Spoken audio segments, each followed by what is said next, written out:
안녕하세요 여러분, 도쿄민식입니다.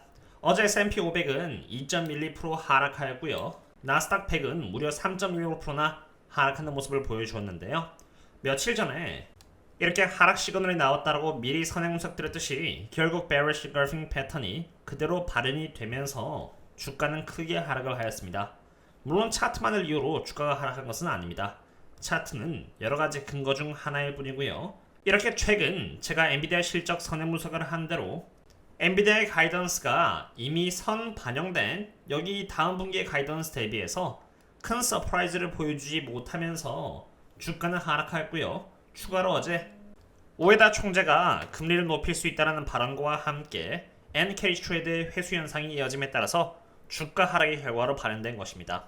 일본이 금리를 한 차례 높임으로써 일본의 제로금리 시대는 끝났고요. 그 말인즉슨 금리 동결이나 금리 인상인 만큼 엔화가 강세가 될 가능성이 적어도 약세가 될 가능성보다는 더 높은 것입니다.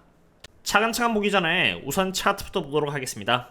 S&P 500은 어제 2.12%나 하락하는 모습을 보여주었는데 이번 주 거시경제 종합 업데이트를 제가 멤버십 분들께 미리 해드린 것과 같이 어제 발표된 ISM 지표들 외에도 JOLTS라던가 Initial Jobless Claims, ISM Service, 그리고 실업률 지표 등 변동성을 이야기할 수 있는 이벤트들이 굉장히 많이 잡혀있는 상태입니다. 결과가 어떻게 발표되냐에 따라서 얼마든지 S&P 500은 상승 혹은 하락을 할 수 있는데 특히 여기 차트상 이렇게 5500 아래 부분에 갭이 잡혀있는지라 이 갭을 채울 가능성은 높으므로 지수 관점에서 우선 보수적으로 바라봐야 하는 것입니다.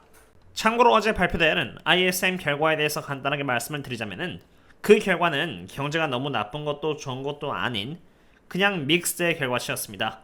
Manufacturing PMI는 47.9로 이렇게 컨센트에 비해서 약간 모자랐고요. ISM Manufacturing 또한 이렇게 47.5 대비해서 실제로는 약간 모자랐습니다. 하지만 ISM Prices Paid Index는 이렇게 54로 컨센 51을 넘었으며 ISM Employment 데이터 또한 46으로 지난달이었던 43.4 대비해서 높은 수치를 보여줬기 때문에 믹스드 리절트라고 판단이 됩니다. 확률적으로 여전히 시장을 보수적으로 바라봐야 하는 데는 S&P 500의 차트 현황뿐만이 아니라 엔비디아에게도 있습니다.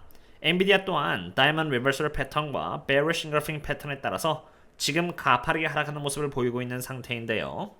차트 패턴을 떠나서 펀더멘탈 측면에서 마찬가지로 선행 분석드린 바와 같이 엔비디아의 PS 멀티플은 엔비디아의 매출액 성장률에 따라서 이렇게 함께 움직이는 모습을 보이고 있고요. 최근 실적에서도 컨펌이 되었듯이 엔비디아의 매출액 성장률 자체가 이렇게 점점 느려지고 있다는 것을 볼 수 있고요. 그것에 맞춰서 여기 PS 멀티플인 이 노란색 차트 또한 이렇게 함께 하락하고 있는 모습을 보이고 있는 것입니다. 참고로 PS 멀티플에서 분자가 바로 P이고 분모가 S인데 P는 시가총액으로 이렇게 약해지고 있는 매출액 성장률 흐름에 따라서 PS 멀티플이 떨어진다는 것은 주가가 하방을 간다는 것을 의미하겠습니다. 그리고 수급 현황 관점에서 바라봤을 때 여전히 엔비디아는 바닥이 나오지 않았다고 판단이 됩니다. 제가 엔비디아를 실적 이후부터 눈이 조심해야 한다고 분석드린 이유 중 하나는 엔비디아가 위치해 있는 여기 인포텍 인덱스의 지표가 굉장히 이렇게 빠른 속도로 수급 상태가 가장 좋은 여기 리딩 쪽에서 수급이 악화가 되는 여기 위크닝 쪽으로 가고 있기 때문이라고 하였고요. 실제로 어제 주가가 큰 폭으로 하락하면서 결국 제가 표기한 여기 이 부분과 같이 위크닝에 진입하였으며 아직 수급 현황이 가장 좋지 않은 여기 이곳 레깅까지 가진 않았기 때문에 여전히 하락할 여지가 있다고 보시면 되는 것입니다.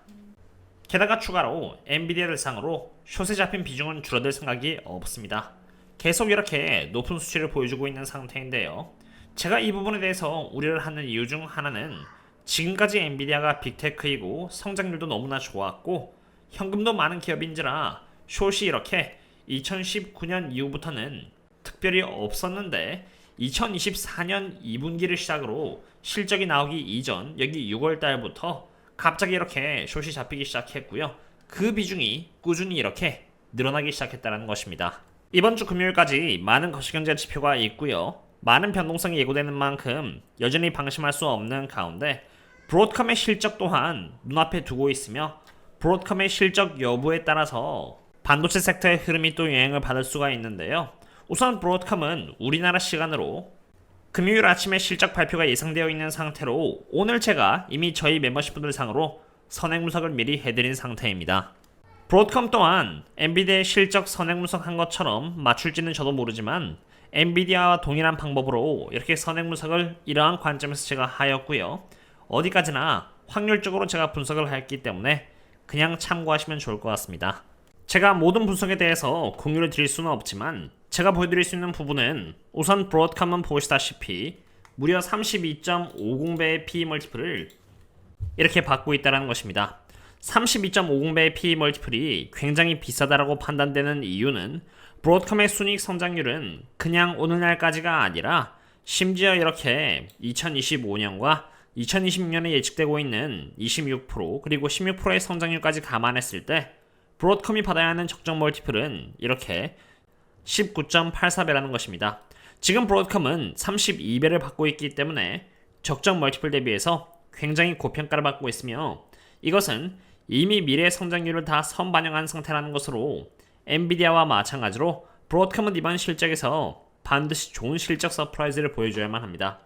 여기서 서프라이즈라는 것은 그냥 컨센을 빗했다는 여부가 아니라 컨센 대비해서 높은 서프라이즈율을 보여줘야만 한다는 것입니다. 그럼 이제 테슬라를 보겠습니다. 테슬라는 약 마이너스 1.64% 정도 하락하긴 했지만 다른 종목에 비해서는 그나마 괜찮은 모습을 보여줬는데요.